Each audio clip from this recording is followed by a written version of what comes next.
right, welcome back in. Just another football show. Ha! All right, there he is. It's divisional weekend. We're back to talking to fans. Championship weekend. Jesus Christ. Buddy, you're going to the AFC champion. Well, your team is. I know. Team is going to the AFC championship, and the winner gets to go to the Super Bowl. When you go to 6 in a row, it's old hat for him at this point. It blurs out a little bit. We're talking championship weekend, and I know we've put off talking to fans long enough, right? Maybe not, but here we are, and we got some fans to talk to. We're going to do it. The thing Frenchie has to be a good luck charm for you. Six straight AFC championship part of the reason games. that we brought him back. And then Kevin, our Ravens fan from Locked On Ravens, was so good in preseason. We brought him back here. We could not. That was the thing. Like, we were looking at, like, who do we talk to? Who can we get on? Are we going to do it? Because, like I said, it's a tough work since the NFL expanded, like, wild card weekend. It used to be like, you get to talk to 8 people. Now you got to talk to 12. 12 people, yeah. It's tough for us, schedule-wise, getting it all done. So we just figured, we'll get to a certain – if you want to talk to us, your team's got to get far enough. And these 4 teams did, so we're going to do that.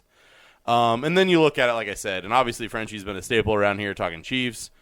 Kevin was amazing in the preseason. We leaned on the Locked On guys pretty hard this year, and all of them were amazing. So if you're a fan of a team and need to fill your day with some things, go check out your team's Locked On podcast. They all have one. And then from my experience, they've all been pretty good that we've talked to. So yeah, the Locked On crew are locked in. Yes. So we're going to do that. We're going to talk to Frenchie. We're going to talk to Kevin and get out of here today. And then, if you're catching it right as it comes out, we're going to talk to the other 2 teams right after this. Or if you're listening to this as a podcast, it's all just going to bleed together. It's all one. You're just going to catch it all. So what do you say? Should we talk to Frenchie? Yeah, let's get him on the horn. Right. The blower? The blower. It's actually a thing. Fuck you guys. It's not. I've heard it on multiple No. Never heard No. Oh, my God. I know so many phrases from Bluey that we don't know. Oh, my God. But I've never heard him say blower. Oh, my God. It's a thing. I heard someone say it on another podcast. Was it Peppa Pig? No, it wasn't. You started to speak with a British accent? It was not. But let's talk to Frenchie. All right, so we put it off for a few weeks, right? Getting 12 people on the line is a little difficult to do Wild Card Weekend. We're down to 4 teams. We got to talk to some fans this weekend. And if we're talking Chiefs, I do believe, I'd say correct me if I'm wrong, but I don't doubt you have it right on hand there, Frenchie. This will be the 6th time that you've joined us championship weekend. Yeah, it's six in a row, right? For every season he started, he's gone to the AFC Championship. This is basically old hat, but for whatever reason feels like an entirely different team. It's not high-flying, it's not great offense, but the defense has been spectacular, and they've been finding ways to win games. So what is your read on this team right now? What is it? What is different about how this team has been in the years past? This is a very young, very strong secondary, and I think Justin Reed has become one of the most underrated safeties in the league, replacing Tyrann Mathieu from a couple years ago. And was great in last year's Super Bowl run and has taken it to another level this season coming over from the Texans a couple years ago. Yeah, that move to Justin Reed wasn't like my favorite in the moment. I was a big Tyrann Mathieu guy, but you are absolutely correct. He has stepped up in every way with this defense. So I guess the defense is the topic, right? I mean, we could talk about Patrick Mahomes, the receivers, the drops. We haven't talked to anybody that's a Chiefs fan outside of myself all year long, and I don't really need to dive into all of that. But we've seen this team step up now, obviously winning the big game at home against Miami, and then now going on the road. I don't know if you heard the first time Patrick Mahomes was on the road playoff game. I guess that wasn't a Super Bowl, and looked pretty good. The offense got it going. How are you feeling going into championship weekend? Well, I'm ecstatic that MVS remembered that he's an receiver and can catch footballs. You ain't wrong. I think it's a great sign there. Having MVS, if he doesn't even have to replicate the exact plays he made, but if he can be that deep threat and catch one pass that can be a burner over the top, it brings back that, not the full Legion of Zoom, but brings the big play capabilities over the top against a defense. It stops people being able to focus in on stopping Pacheco and Clyde, as well as guarding the middle against guys like Rice and Kelce. Because everyone talks that, Kelce took a step back. because of not getting 1,000 yards. And then you take a look at the fact that he still caught a lot of passes this year, but he was a focus of the defense in a way that he has not seen previously, having played most of his career with guys like Jeremy Maclin, MVS, and obviously Tyreek Hill, those guys that can take the top off of a defense and open up the middle for him when the defense doesn't have to play those two high safeties as much, because every time the ball goes deep, someone's going to drop it. It really packs in the middle of the field and has forced him to tougher situations, doesn't get those after the catch yards that he's been known for, and that's one of the reasons he had, I think it was a career low or at least below his career average for yards per catch this season. Yeah, Sunday against the Bills, last Sunday, was really kind of actually being able to utilize all, or I guess most of the offense, right? MVS got involved, Rashee Rice, although he didn't hit the under, I bet, or the over, I bet. But Travis Kelce had 75 yards here, too. The only one who wasn't really doing shit was Mecole Hardman. Well, not doing any good shit, but doing bad shit there. So it actually felt like a little bit like Chiefs of the past. You know, obviously Bills were dealing with a lot of injuries, so some of that has to do with that. A.J. Klein, an Iowa State Cyclone guy, gets in off the couch and then gets hurt. So I feel like, you know, there's some room there for saying the Chiefs took advantage of a banged up Bills team, but still produced very well. We did get to see like vintage feeling Travis Kelce and Chiefs offense and Mahomes and everything.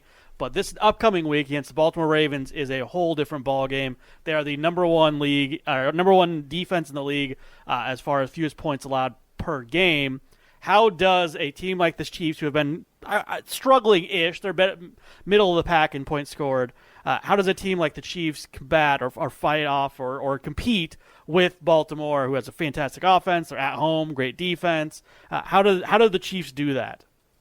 And one of the things that I've seen a lot have been the mention about, you know, the Chiefs playing banged up defenses with the Dolphins and the Bills, and then no one giving credit about the fact the Chiefs were playing without their second best defensive tackle, and one of the reasons they allowed a lot of rushing yards against the Bills. Willie Gay getting hurt, McDuffie not being at 100%, Edwards going out. So they were down, you know, 3.5 starters essentially in that game, and defense did enough. But I think you go into this game, it's almost the exact opposite from what you get with the Bills, where you have a great passing quarterback who can also run the ball very well.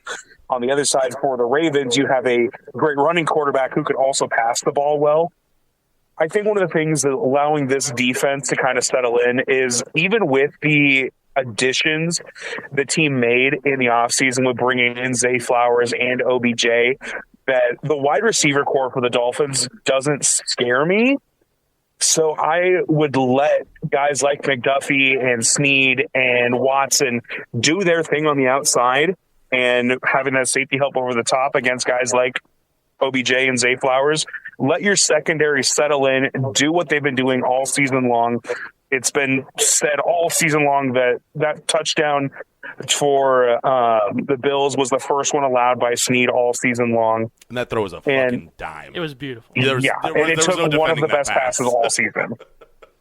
Yeah. And statistically, the Chiefs defense is much better against the pass than the run. I think that's not a great fit for the Chiefs coming into this week, since Baltimore is the number one rushing team in the league, quarterback and running back, everyone involved in there. But you're right that the passing attack for Baltimore is bottom third of the league. You know, they're not really scaring you with ancient OBJ or Nelson Aguilar or Rashad Bateman, you know, nothing like that. But it does still feel like an uphill battle. What does it feel like, you know, to be the underdog in this situation, to be counted out most of these games? Maybe not the Dolphins games, but last week underdog, this week underdog, on the road. Is it a whole different feel for you? Are you do you feel like it is the world versus the Chiefs right now? I mean, it's tough to say it's the world against the Chiefs when they've won 2 Super Bowls and been to 3 in the last 4 years. And I always look at it as, I want my team to get at least one playoff win. So even if they lost that game to the Bills, it's not the end of the world for me anymore, because that team has had so much success. You go into this game, you realize You've got a quarterback tight end head coach combo that have won 2 Super Bowls. They are going to their 6th straight AFC championship. It's, you're dealt a different hand every season. So I don't think it's necessarily the world versus Kansas City because of the experience this team brings in. And the thing that I'm excited about is hopefully to have Willie Gay back, have Nick Bolton ready, and keep that QB spy in, because I think the Chiefs have arguably the most underrated linebacking core in the entire league between those two, Tranquil and Chenal. That is 4 guys that are athletic, can tackle, and can also cover a little bit. And I think that's going to be a huge help against this Ravens rush attack. And if they're able to get Derek Nottie back as well, that's even a bigger step as well, because then you're being able to bring in Mike Pennell in special rush situations where he's a better run stopper in those third downs and short situations versus on first and second down, given his age and the wear and tear on his body. So you bring up that linebacking core, and just natural progression leads me to go, okay, well, they might have their hands full with the tight end base on the other side, right? We've got probably Mark Andrews, who I guess if he had to go last weekend, he probably would have. Yeah. I think they felt like they could win that game without him. Isaiah Likely, who has just been balling out while Mark Andrews has been out. How do the Chiefs sort of handle these 2 guys? Along with, obviously, I agree with you. The secondary, I think, can cover those wide receivers. Make Lamar throw the ball, and that comes off a certain kind of way. If you've listened to me on the podcast before, I'm not saying Lamar can't throw the ball, but make him sort of throw the ball. Those guys are going to be a little occupied with those tight ends. How do they deal with that situation, you think?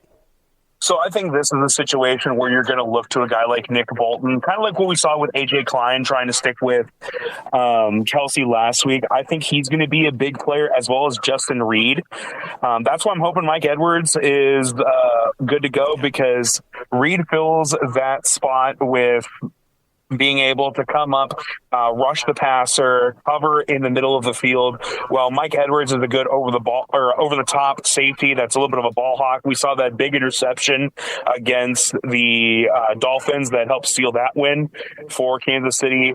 I want to see those 2 fill those roles, and I'm looking at guys like Nick Bolton and Justin Reed to help shut down the tight end, and a guy like Willie Gay to be that QB spy and try and keep Lamar Jackson from getting to the outside. And you got to have pressure on the outside, keep him from getting past the line of scrimmage. George Karlaftis, I think, has to have a big game. Had a really good game against the Dolphins, was a little quiet this past week. I think you got to have that push up front from guys like Nottie, Pennell, and Jones, but the containment from guys like Karlaftis, Mike Dana is going to be huge, because Lamar Jackson is so good about obviously extending the play, being able to take off. But if he's got to step up through the middle against Chris Jones and Derek Nottie, it's going to be a lot tougher than if he's able to escape containment and get outside and be able to run the sideline and take a quick step out if a big hit's coming. You brought up Chris Jones there. What was going on last week? He was kind of in and out of the game. I was trying to keep track of it. Casey was very frustrated. I was a little drunk, but I was very frustrated with the camera cutting to him with his coat on the sideline. Was it injury? I mean, obviously you would think it's maybe he's not 100%, but do you know what was going on there? I haven't heard any injury updates with anything with him. I'm pretty sure he was full practice all week.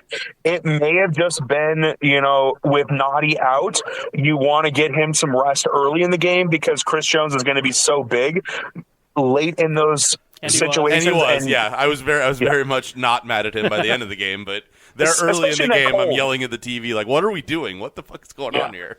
I had the same reaction, but you got to think, with it being negative temperatures, they're going to come out and run the ball when you've got a Pro Bowl running back for the first time in the Josh Allen era, and you have one of the top 3 rushing quarterbacks in the NFL as well, a guy that had 15 rushing touchdowns this year from the quarterback position. You want to get him early repetition and let him get into a rotation, but at the same time, you got to save him for late in that game where he's going to be drawing that double team and trying to free someone else up, like Mike Pennell, Mike Dana, or Karlaftis on that front 4. I think last question before we get to the score prediction, because we're going to make you do that. We always do. Who's a bigger Chiefs fan, Taylor Swift or Jason Kelce? Jason Kelsey. Okay, good. I didn't see Taylor Swift jumping out of the box, crushing beers or anything like that. So I'll tell you this much: That's the the answer. media would have gotten a lot frenzier if she was topless instead of That would have been different. Jason Big Kelsey. facts. Would have Big been facts. different. He's not wrong. It was the highest watched divisional round game of all time. It would have been even higher if she was doing that. So, all right, Frenchie, you know how this goes. You know what we ask every time. And if your Chiefs do the thing, we'll make you do it next week or in a couple weeks too when you get to the Super Bowl. But for now, you got to tell us how does the game go, a little bit of game flow, and then what is the final score? Are your Chiefs moving on? I'm always going to say Kansas City is going to win. I do think you're going to see kind of what we saw in that Buffalo game. The two teams are going to be exchanging blow for blow, trying to feel each other out. That run game is going to be really big in the first half for Baltimore. I think you're going to see the same thing from Spagnuolo, make those adjustments at halftime. You're going to see more Chris Jones. You're going to see more QB spies in the second half. The really big thing is if that defense is healthy for Kansas City, I think they've got a great chance. Obviously, you've got some amazing players on the defensive side, Marlon Humphrey, Roquan Smith, among others for Baltimore that are going to make things difficult for Kansas City offensively. I think you're going to see KC try to establish the run a little bit early on just to try and set up maybe those play fake opportunities in MVS. If he can make another big play over the top, if they can get anyone in the game that's not Nicole Hardman, it's going to be a great opportunity. I don't want to see him touch the ball. I don't want to see him on special teams. Leave that to Richie James. I don't want to see him on end arounds. If Kadarius Toney can go, Nicole Hardman should not play. Yep. Yeah, I don't necessarily disagree. Maybe with you on neither any should of that. play. Maybe well, I don't know. Someone's got to dress, I guess. There are things. Frenchie, man, we appreciate you taking some time. I know you got a busy schedule. You're a busy man. You're all over the internet. Let people know where they can find you. I want to make sure you get your plugs in on the way out, where you can be found. Oh, just real quick, 24-20 final score, Kansas City in the Super Bowl. Oh, we need that. All right. Yep. Ryan keeps track of these things. I do a terrible job of keeping track of it, so Ryan's got Written pen and down. paper. Yeah. In terms of where you can find me on Pardon My French Media, the voice of the Norwalk Warriors, covering high school sports with them, as well as the Des Moines High School Hockey League. We got Drake Hockey coming up here with their last games of the year coming up early February. And then on my nerd side, you can find me as a co-host and social media manager for the Weekly Weeps podcast. Find both those pages on Facebook. Awesome, sir. We appreciate the time, and as I feel like I always say, I hope we're talking to you next week. I agree. Have a good night, guys. Thank you, sir. Thanks, Frenchie. All right, so if you guys have been listening all season long, we talked to some people in the preseason, and we really leaned pretty heavy on a lot of the guys from the Locked On Podcast Network. That's my bad.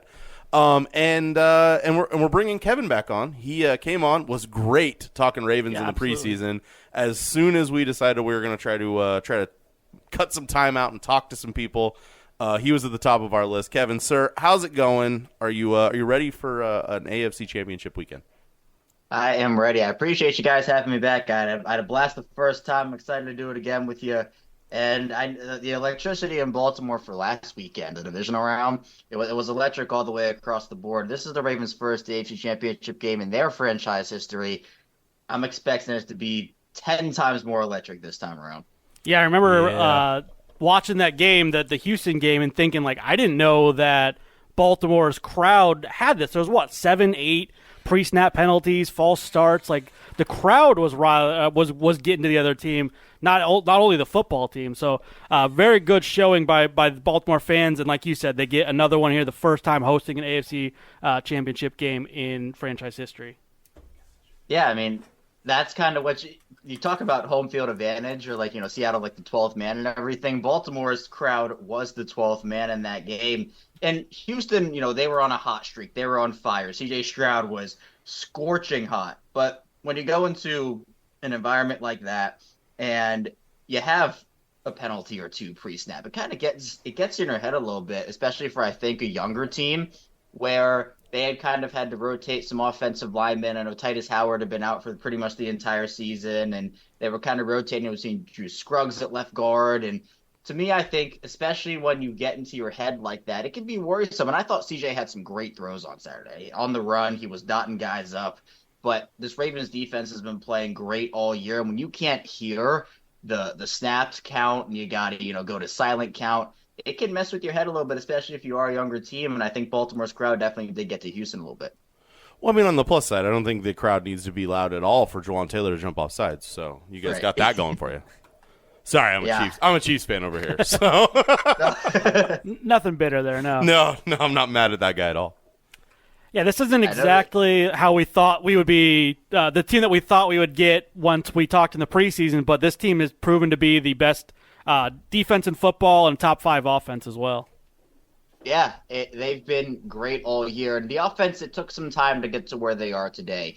And there were a lot of storylines really all across the board last week about how the Ravens had faced the Texans in week 1. And the difference between where they were in week 1, or honestly the first couple of months of the season, compared to where they are now, is they brought in Todd Monken not to just tear down everything that Greg Roman did for the Ravens on offense during his tenure there, but to build on it, especially in the passing game where, of course, that's where Greg Roman historically has not had his best stints and in his best history. So it was Greg Roman's offense in week 1. They were running that. Lamar and Odell were trying to get a connection down. Lamar and Zay Flowers, that was their first game together. But as the offense has kind of grown over the course of these past 4 or 5 months, they've found something big. And part of that is they were never going to go away. They weren't going to shy away from being a run-first team. They're the regular season, at least, they were the 3rd best rushing offense in the NFL in terms of yards per attempt, with Gus Edwards and Justice Hill and Keaton Mitchell before he went down. They brought on Dalvin Cook.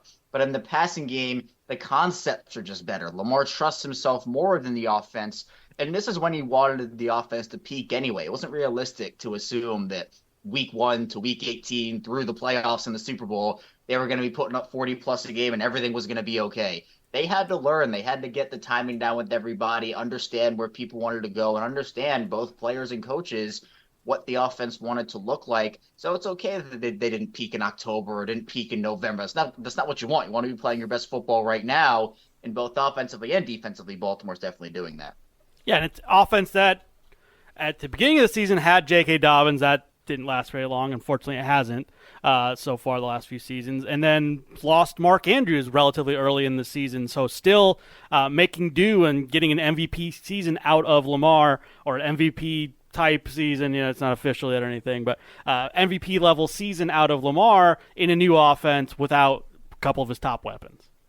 Yeah, it's been impressive. And I think this is what people wanted to see for so long. And I think that's part of why, when the whole free agent saga happened, which admittedly I've kind of blocked out of my brain because it was so exhausting for however long it was a long time.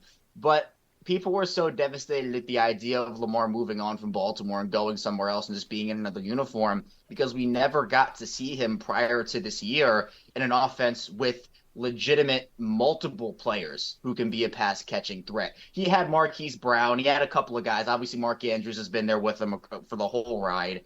But you now have an offense with everybody healthy. You talked about how J.K. hasn't been there. Mark's been out for the second part of the year. But if Mark went down last season, it would have been disaster all across the board. And I mean, it was for him because they lost their 2 top pass catching weapons and had nobody. It was like the corpse of Sammy Watkins and like Deshaun Jackson, and like it was terrible. But you have Zay Flowers now, Odell Beckham. You have Rashad Bateman. Isaiah Likely stepped up in the absence of Mark Andrews. Nelson Aguilar has been this great, probably want to talk about like good wide receiver 4. Wide receiver 3, Aguilar's been one of the best this season, and that's been in a roll. So the Ravens have put these weapons around Lamar Jackson, and even though J.K. hasn't played since week 1, Mark has been out. Now we'll see if he can return for this week. Obviously nothing official on that yet. We'll see.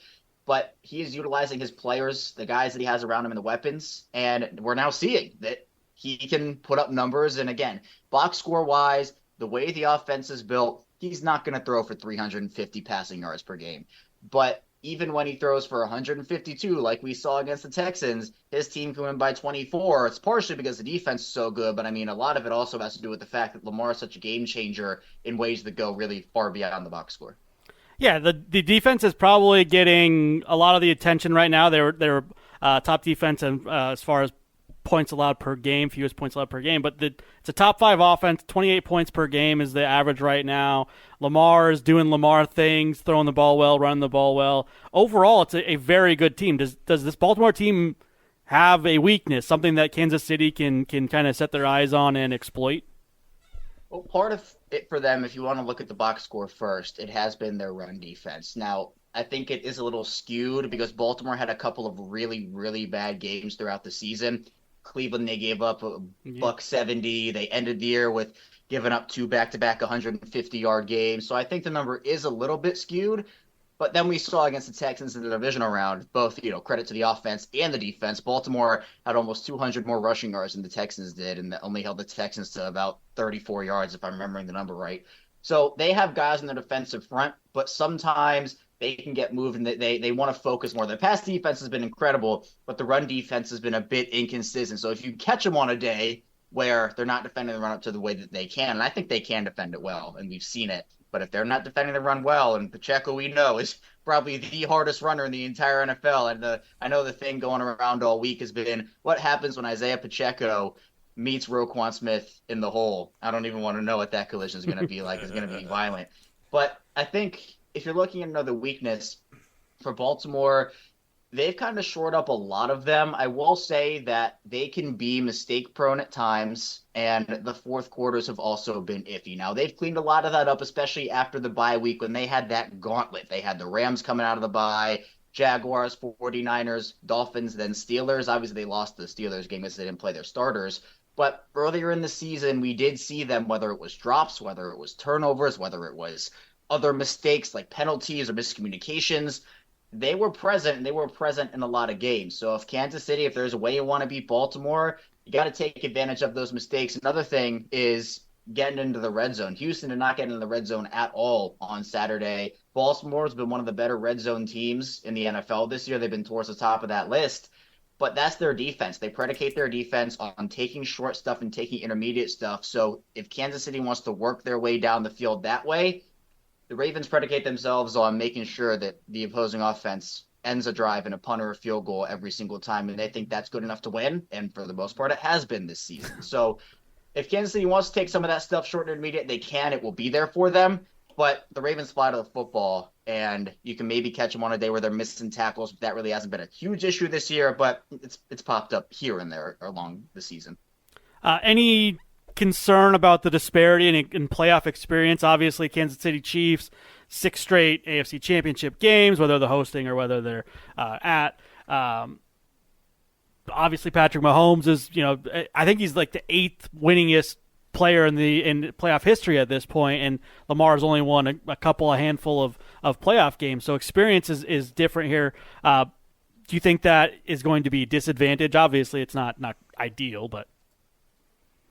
Yeah, it's for Mahomes, you got to obviously respect what he's done over his postseason career. And I think what a lot of people are forgetting about Kansas City is, sure, the Ravens could have an easy path to win if they do this or that. The Chiefs could have an easy path to win if they do this or that. But we're talking about the defending champions, and I think people don't really put 2 and 2 together with that because the offense for Kansas City hasn't been as explosive as we've seen in recent years, or Travis Kelce hasn't had the monster year we've really been accustomed to him having over the course of these really however far you want to go back for him. But for the playoff experience part of it, Mahomes has been there. He's done that. He's not going to be rattled. I talked about Houston, them being a young team. Mm-hmm.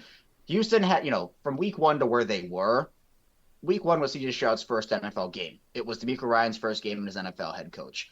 The game against Baltimore was Stroud's first NFL playoff road game, even though they won the playoff game against Cleveland. Same thing for DeMeco Ryans as a head coach. Andy Reid's not going to care about that. Mahomes isn't going to care about that. Even though the narrative is Mahomes played his first road playoff game last week, he did it, and he won. So now that narrative's kind of out the window, where it's almost the same thing with Baltimore, where Lamar can't get past the divisional round. Well, he did it, and that's done, and that narrative's laid to rest. So Baltimore's playing great right now.